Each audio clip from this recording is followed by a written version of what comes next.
വളരെ ചെറുപ്പത്തിൽ അശ്ലീലതയിലേക്ക് ഒപ്പമുണ്ടായ ഫ്രണ്ട് കൊണ്ടുപോയി. കുടുംബത്തിലെ ഒരാൾ ചെറുപ്പത്തിൽ മോശമായി ലൈംഗികമായി ഉപയോഗിച്ചു.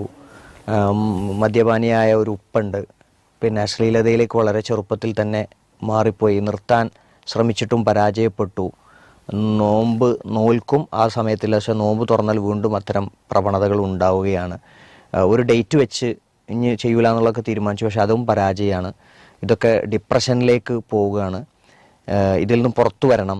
ഇപ്പം നാട്ടിലില്ല, പ്രവാസത്തിലാണ്. ഇതിന് രക്ഷ വേണം. പ്രാർത്ഥിക്കുമല്ലോ, ഒപ്പം ചെയ്യേണ്ട കാര്യങ്ങൾ പറഞ്ഞു തരുമല്ലോ. കല്യാണം കഴിഞ്ഞു ഭാര്യ ഒപ്പമുണ്ടെങ്കിൽ കുഴപ്പമില്ല. എന്നാൽ വളരെ കുറച്ച് ദിവസം മാത്രമാണ് ഭാര്യയോടൊപ്പം കഴിഞ്ഞത്. വീണ്ടും പ്രവാസിയായി മാറിയിരിക്കുകയാണ്. ഒരു കല്യാണം കഴിക്കാത്തവനെ പോലെയാണ്. മാനസികമായി ഒരുപാട് പ്രയാസങ്ങൾ ഉണ്ട്. ഇതിപ്പോ ശരിക്കും നമ്മൾ നേരത്തെ പറഞ്ഞ മാതിരി ആ അഡിക്ഷന്റെ ശരിക്കുള്ള രൂപമാണ് ഇതിൽ കാണുന്നത്. അപ്പൊ അദ്ദേഹത്തിന്റെ ഭാര്യന്റെ കൂടെ ജീവിക്കുക എന്നുള്ളത് തന്നെയാണ് ഇതിന്റെ ശാശ്വത പരിഹാരം. അല്ലാതെ ഇപ്പൊ നമുക്ക് എന്ത് ചെയ്യാം. പിന്നെ നിയന്ത്രണം സാധ്യമാവോ എന്ന് ചോദിച്ചാൽ ഒരു പരിധി വരെയൊക്കെ സാധ്യമാകും. അപ്പൊ അതിൽ നമുക്ക് ചെയ്യാൻ പറ്റിയ കാര്യം എന്താന്ന് വിചാരിച്ചാൽ, ശരിക്ക് ഇങ്ങനത്തെ ഈ അഡിക്ഷൻസ് വന്നു കഴിയുമ്പോൾ എന്ത് ചെയ്യും, ഒരു 6 മാസത്തോടു കൂടെയാണ് ശരിക്കും അത് എന്ത് ചെയ്യുക, പൂർണ്ണമാവുള്ളൂ. അപ്പൊ ഇവരെന്താ ചെയ്യേണ്ടതെന്ന് വെച്ചാൽ, ഇപ്പോൾ ആദ്യം ഒരു 21 ദിവസം ഞാൻ എന്ത് ചെയ്യൂല, അശ്ലീല വീഡിയോ കാണൂല, അല്ലെങ്കിൽ മാസ്റ്റർബേറ്റ് ചെയ്യൂല എന്ന് തീരുമാനിക്കുക. അങ്ങനെ 21 ദിവസം പൂർത്തിയായി വിചാരിക്കുക. ഒരു ഡേ പറയാൻ വെറുതെ പറയും 22 ആവാം, 24 ആവാം. അത് പിന്നെ എന്ത് ചെയ്യുക, 21 ദിവസം അത് അയാൾ അച്ചീവ് ചെയ്ത് കഴിഞ്ഞാൽ എന്ത് ചെയ്യുക, അതിന്റെ ഇരട്ടി വിചാരിക്കുക. ഏത്, ഇനി 42 ദിവസം ഞാൻ ഇങ്ങനെ പോകും. എന്നിട്ട് ആ 42 ദിവസം കഷ്ടിച്ച് തികക്കുക. പരമാവധി നിയന്ത്രണങ്ങൾ പാലിച്ച്, ഖുർആൻ പാരായണം ചെയ്ത്, കണ്ണുകളെ സൂക്ഷിച്ച്, നോമ്പൊക്കെ നോറ്റ് അവിടേക്ക് എത്തിക്കുക. അവിടേക്ക് എത്തിക്കഴിയുമ്പോൾ എന്താണ്, പിന്നെ അയാൾ തീരുമാനിക്കുക. അയാൾക്ക് എളുപ്പമാണ്. പിന്നെ 42 എന്നുള്ളത് എന്ത് ചെയ്യുക, അല്ലെങ്കിൽ 42 എന്നുള്ളത് 84 ആക്കുക. അങ്ങനെ വർദ്ധിപ്പിച്ച് ഒരു 6 മാസത്തേക്ക് എന്ത് ചെയ്യണം, എത്തണം. അങ്ങനെ നിരന്തരമായി ചെയ്യുമ്പോൾ എന്ത് ചെയ്യും, ആ തിന്മ പറ്റ വിട്ടുപോകും.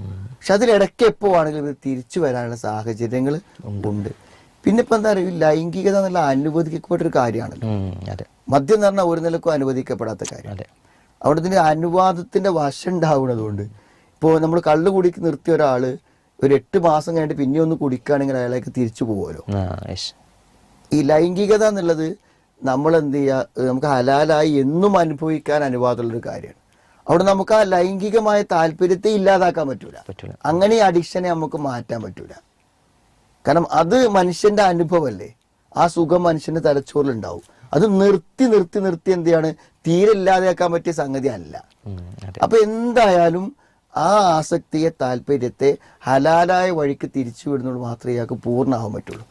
പിന്നെ ഇപ്പോഴത്തെ ഇയാള് ഈ സുഹൃത്ത് അനുഭവിക്കുന്ന മാനസിക സംഘർഷം ഭയങ്കരമായിരുന്നു.